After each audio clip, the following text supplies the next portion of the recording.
and welcome to the Work of Thy Hands podcast, where we interview Christian creatives conversing on the ways they have seen their creative projects as co-creative efforts with Christ, times they have drawn inspiration from the physical creation, and their thoughts surrounding the nature of work as a creative. I'm your host, Allison Ramirez, and today we welcome our next guest, Zephyr Thomas. Zephyr writes stories about ordinary people doing extraordinary things, as well as extraordinary people doing ordinary things. All of his works are designed to be read aloud with family and are complex enough for older children while being safe for younger ones. Some stories are more Catholic than others, but they all speak to the peace and generosity of God. Welcome, Zephyr. Glad to have you on the show. Yes, hello. Glad to be here. I've had the chance to read a few of your books, so maybe you can start by sharing how many books have you written, what's your current work in progress, and how did you get into writing? So technically, I have 3 books that are published, if you count them as books. I've got several short stories also that are out, and I have several stories that are sort of a part of a larger shared world that aren't in a book yet, but I kind of count them as, a book unto themselves. It kind of gets back to what is a book precisely? Like, what do you define as that? As I've been trying to sort of branch out of that instead of just being the book from page 1 to page 300, to try to get in more of a little multimedia type thing. I'm doing more audio recordings, that kind of thing, to sort of supplement and ultimately have that be the focus of the works that I'm working on. The books that I've previously published, I'm going to be going through and, basically creating audiobook versions of those. But more than that, having it be more closer to an audio drama, except it was just me being the only person who's doing the cast. Yeah, so numerically, I have 3 books. The first one was called Octave of Stars. It actually was, the anniversary of it was this last month. 2 years ago it came out. That was pretty cool.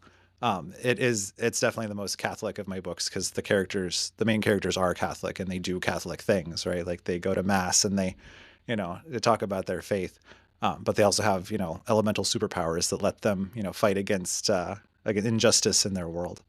And then Paper and Feathers was the second one, which is not set on Earth at all. It has nothing to do with Catholicism, but it speaks to that, the generosity of God, because the world that they live in is very oriented around nature and the cycles of the seasons, which is something that we've kind of missed a lot in our world. They live a lot more in harmony with nature on that world. So it just kind of it shows a entirely different side of creation and existence and that kind of thing. And both of those books I have had the chance to read, and I hmm liked both of them. Especially, I like how you interweave all the creative details about the world, and a lot of the characters would be gardening or making these very intricate dishes and food, and like that simplicity and actually taking time to look at these daily things that maybe aren't as often depicted in books. Right. Yeah.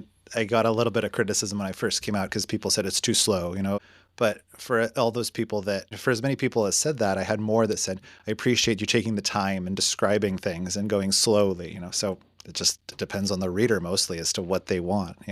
Yeah, it reminds me, I watch a little bit of anime sometimes, and they have a genre called slice of life on there. And I like to watch those ones because, yeah, it's just usually characters going about their day and just basic encounters that they're having, and as opposed to battles and crazy things going on, right? Different universes and fantastic things. So great. So you said you had those 2 books out, and then are you working on a third one then?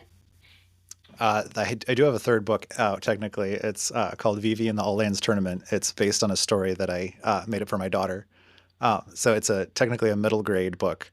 But Okay. people really like it. People like to give it to their kids and their younger, generation because it's just a fun little, story, goofy little story that people like. So, but yeah, I'm kind of going back and forth on which project to start next.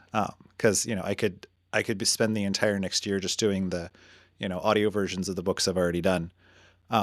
So it's kind of up in the air as to what exactly I'm going to be working on next. But it's probably going to be another book in the Euphony of Seasons series that Paper and Feathers is set in. So I'm gonna try and continue that, but it won't be a sequel. If you've already read it, it's not going to be a direct continuation of the story. It'll still be just be a continuation of that, idea and telling more people's stories in that world. So, Okay. mhm. That's great. Have you always enjoyed writing and storytelling, or is this something that's come about more recently? Or you mentioned you work from home. I am a software developer during the day, so I spend all my time solving problems and fixing things in programs. Um, and so yeah, but I have been writing, ever since I could do that. I've got text files from the computer, that very first computer I ever had. I used to print them out on the dot matrix printer at home and have like these scrolls of text that I'd printed out. Um, Yeah. so yeah, I've been doing it for quite a while.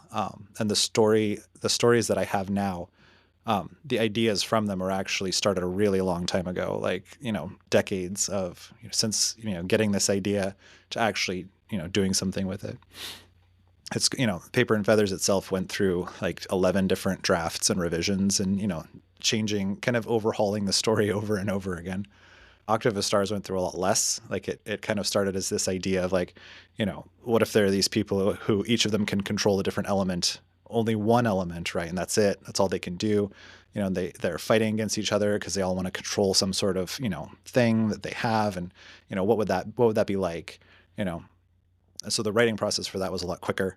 It took a lot less time. So yeah, but in most of the stuff that I'm working on, I've had these ideas for a very long time, honestly. Great. Well, the first question I usually like to ask guests is, how do you see your writing as a co-creative project, if you will, with Christ? Or similarly, how do you see your faith inspiring your works as a writer? I think it's definitely like critical. Like we have the ability to create, right? So we kind of have to use it, right? The directive that God gave us was to be fruitful and multiply, and that usually people mean that take that to mean have babies and and do agriculture, right? Which is a big part of it, but really we create, like almost anything that we do is creative in some way, right? The decisions that we make on a daily basis are our own little creations, because we're deciding to do something that wasn't done before, so we're creating it, right? We're making it happen, you know excuse me. People call themselves creatives or not, but I really don't think that that's true. I think that everybody creates, everybody does something.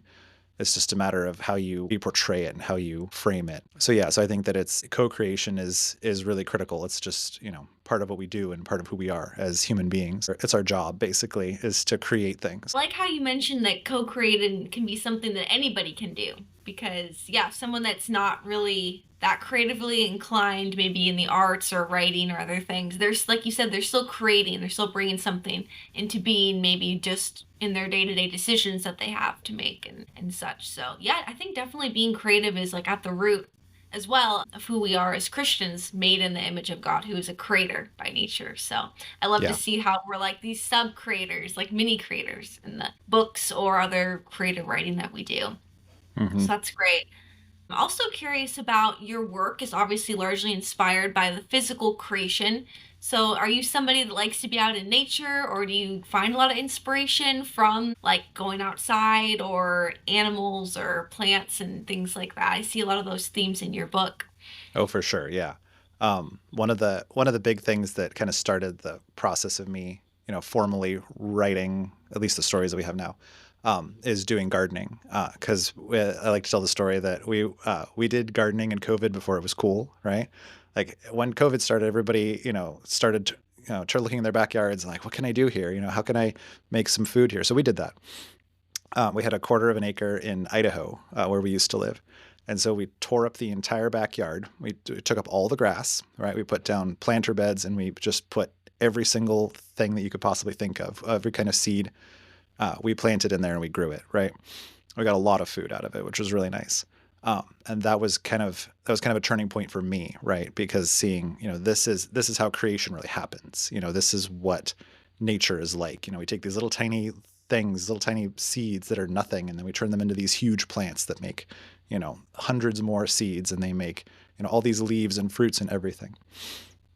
Um, so that really started getting me thinking, I can take this and I can apply this as, as what I do, as what I create. I can use these themes and I can use these ideas. Gardening it keeps coming up over and over again. Like, you look at almost all the stories that I do, and all the things that I write. Like right now, one of the big projects I'm working on is basically a creature taming series in the Wild West, except the creatures are plants, right? So all of them are grown from seed. All of them have some sort of plant and animal combination, right? And I wouldn't have been able to do that if I hadn't learned so much about plants and learned so much about these seeds in the garden, right?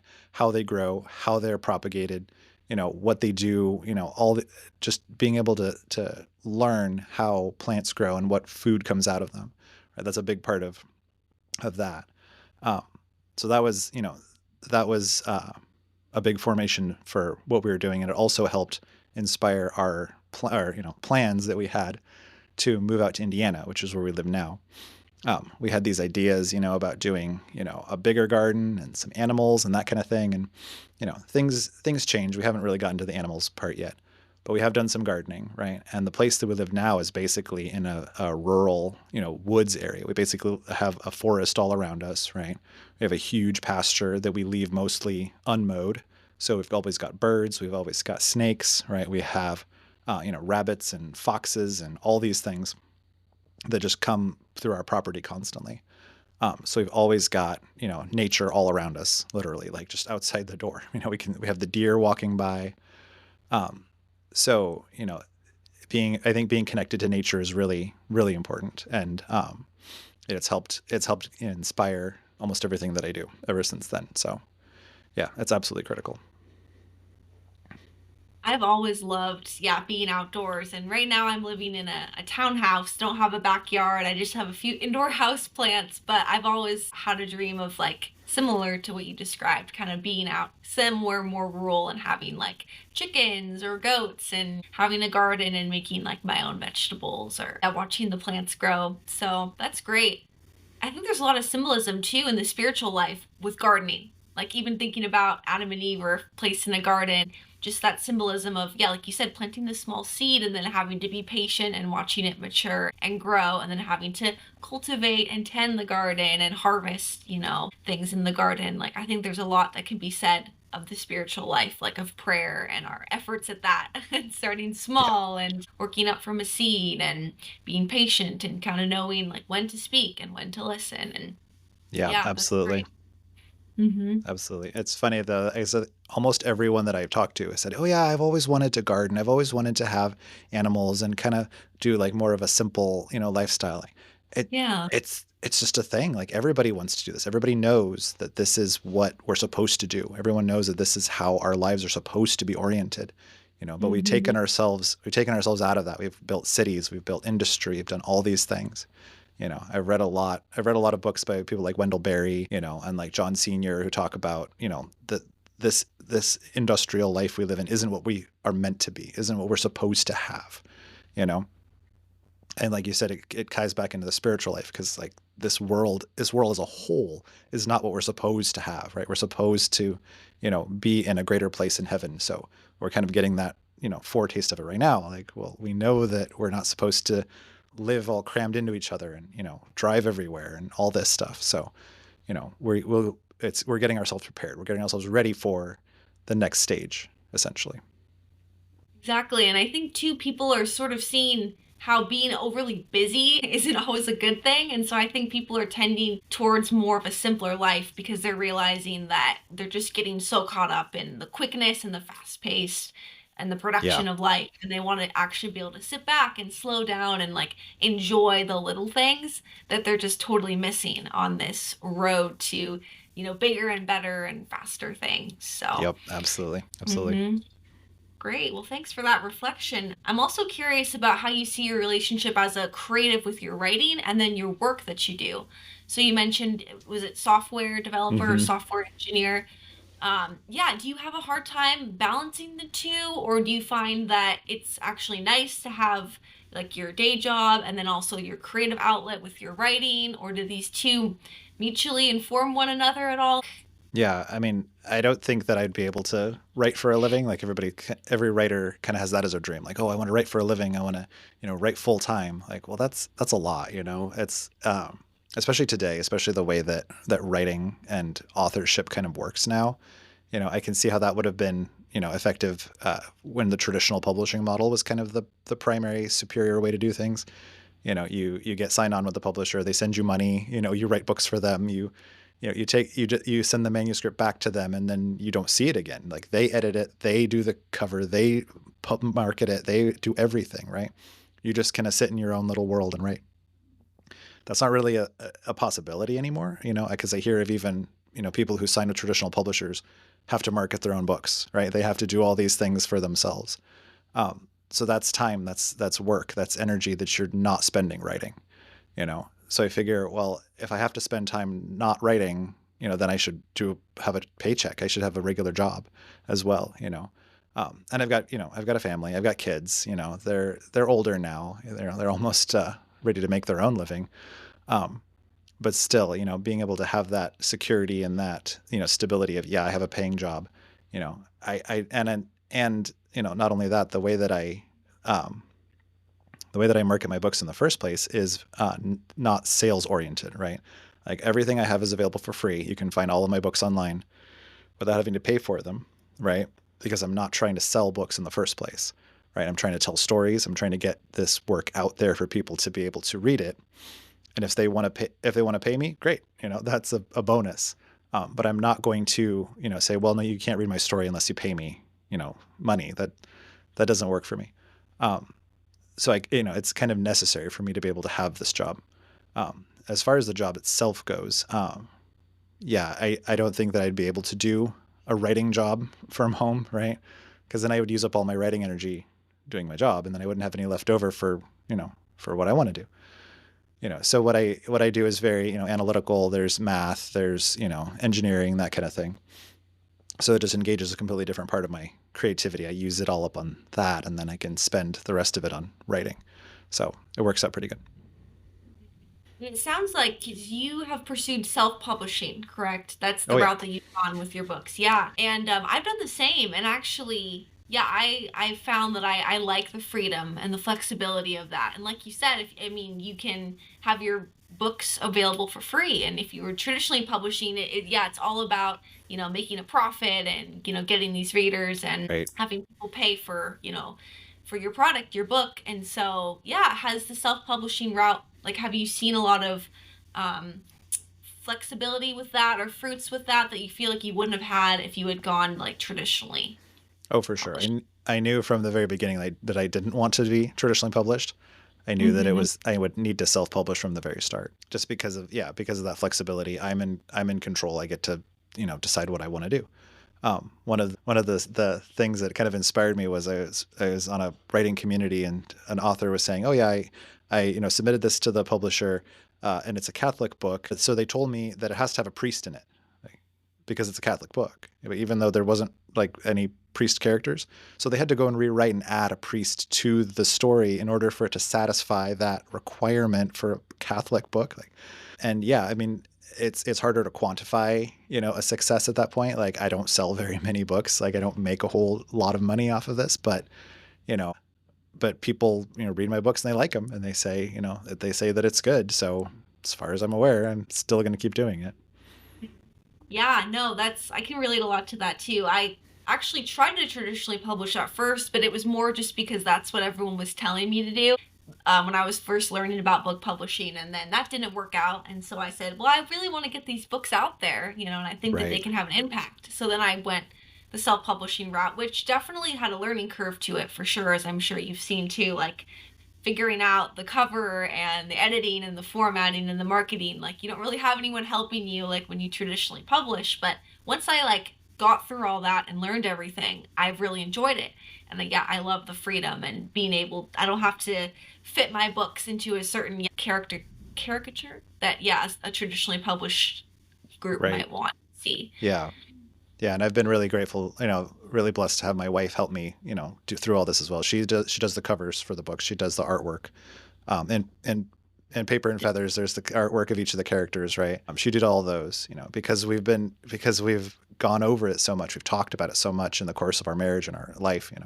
So every little detail, we've been able to work out and figure out exactly what we want it to look like. So that's definitely I don't think there's any other way that I could have done this, without her being able to make the way that it is. So Yeah, that's great that you guys have been able to do the cover as well, because I've had to have like outside people help me with the cover just because I don't have that artistic eye of right. cover design. But that's great that your wife was able to do all of the artwork and everything for the book too. Because yeah, I recall that you had some artwork even in the books, right? Like it wasn't Hmm. just the cover, but it was artwork throughout the chapters Yep. as well. Okay. And then it sounds like you're also, like you said, moving into other mediums as well, besides just like the typical books. The other day, I think I listened to, it was one of your audio recordings you did. It was about St. Thomas Aquinas. I Yes. think it was Yep. Bellowing of the Ox. Yeah, that was great. And it's nice too because people that are also busier, they can listen, right, on the audio, and they're still getting a sense of stories.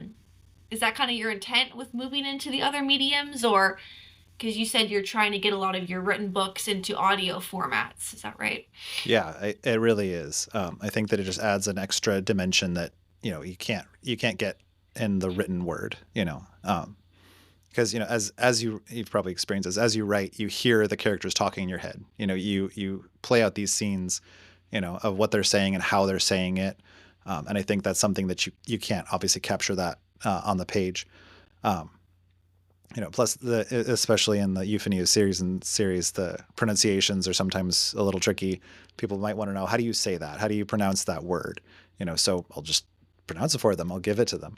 Um, so yeah, I think that that's really where my work is destined to go. Essentially, that's what it was supposed to have been in the first place. Is rather than presenting it as, here's a book, buy this book, read this book. It's, here's this audio story that you get to listen to. The story is complete. If you want to figure out what happens next, you can buy this PDF or this book, and you can figure out what happens next. You can buy the entire audiobook right now because it's done. The episodic and the serial thing is also really popular right now as well. People put little small pieces of their story, they release them constantly. So kind of combining those two, and that here's these small portions of this audio story. But if you want to skip ahead, you can. You can read it all tonight if you want to.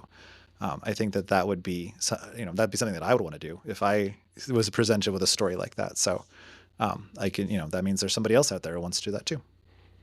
Yeah, it also reminds me too of the scriptures, how they were initially read aloud before, the Right. invention of the modern printing press, and people would, yeah, they would like show up and they would hear, the Bible read aloud. And so a lot of it, like even the Psalms, right, are very musical, and it's like it's meant to be heard and it's meant to be listened to. So yeah, I like that, being able to get back to using our auditory functions as well as our visual when we're reading, like it's just a book in front of us. Yeah, it's It's definitely an great. important storytelling technique. Yeah, what software do you use to do the audio for your Just books? just Audacity is all really.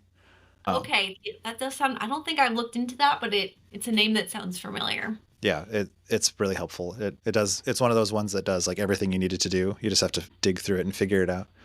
Mm-hmm. Plus it's free because I'm not going to spend hundreds of dollars on a program that I can get for free. Sorry.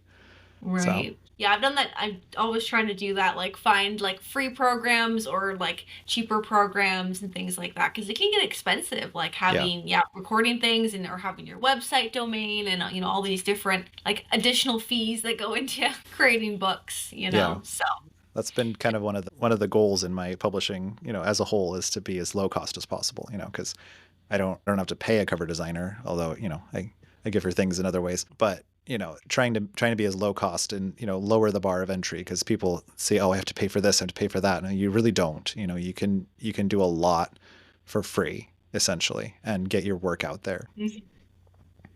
Yeah, definitely. Um, I also like to ask sometimes, do you have any advice for other creatives or other writers or things that you've learned along the way, wisdom that you would want to impart? Just write. Everybody probably says that. They say, just don't don't worry too much about it. Just write it out. Writing on pen and paper is also something that I try to do as often as I can, because it's completely different doing it. It's completely different writing it out compared to typing it out. I have to type it out eventually, but just that, but being able to focus and being able to say, this is what I'm doing right now, taking away the screen, taking away the phone or whatever it is that people are using. Writing apps always say, oh, you can write anywhere on your phone, in the middle of the subway or whatever. Like, but why? That takes away that ability to, really pay attention to what you're doing, and really like, why are you writing? If it's important, then you should spend time making it important. You should, devote to it. So yeah, try to eliminate distractions, try and, be as focused as you can, write things out, and just actually do the writing itself. Don't worry about if it's good enough. Don't worry about if it's, I remember spending lots of time thinking, oh, this isn't good enough. This isn't, as good as other people's work. But then I thought, no, it's my work. It's not other people's work. So this is the story that God told me to write, right? So, there's a place for critiques. There's a place for other people's feedback in the writing process. But ultimately it comes down to, this is your story and you get to do what you want with it, and if a publisher tells you, add a priest character and you don't want to, then don't, just do what you feel and that God is wanting you to do. I think that's an important thing to pay attention to. Yeah, that's actually insightful because it also can be applied to our life at large as well, because people are constantly comparing their lives to other people's lives, and like that sense of comparison. And it kind of goes to show that we all have our own vocation. We all have our own path in life, and then also in the smaller scale as writers too, in the books that we're writing. Yeah, there is a place for, feedback, and there's a place for guidance, but then also ultimately realizing that God has given us each a mission that he hasn't given anyone else. And it's kind of up to us to discern that and figure that out and to be able to live that out. Yep, exactly. So that's great. Well, lastly, I'd like to ask, is there anything that you want to share that inspires you as a creative? It could be a Bible verse, a prayer, a song, a person, or anything else that you think really just inspires you in the creative life. As far as Bible verse goes, is the parable of the sower, I think, is important for me, at least, because I'm throwing out seeds, I'm casting it out, and I have no idea where it goes for the most part. I can tell that people are downloading my book, right? I have those numbers, but as far as the people actually reading it, I have no idea. I have no idea if anyone's actually taking the time to open up the file and look at it and pay attention to it, right? But I'm still going to keep throwing it out there. I'm still going to keep trying to get it out there for people to be able to have available. So that's been inspirational to me, that like, it's not up to me, what happens to it after it leaves my hands. I just have to make sure that it's out there in the world, and then people will find it, people won't find it, but it's not up to me at that point. Good advice. And yeah, I like how we're tying back again to the seeds. And I think that that's a good theme to keep in mind. Yeah, it ties into everything almost. I realized it's everywhere.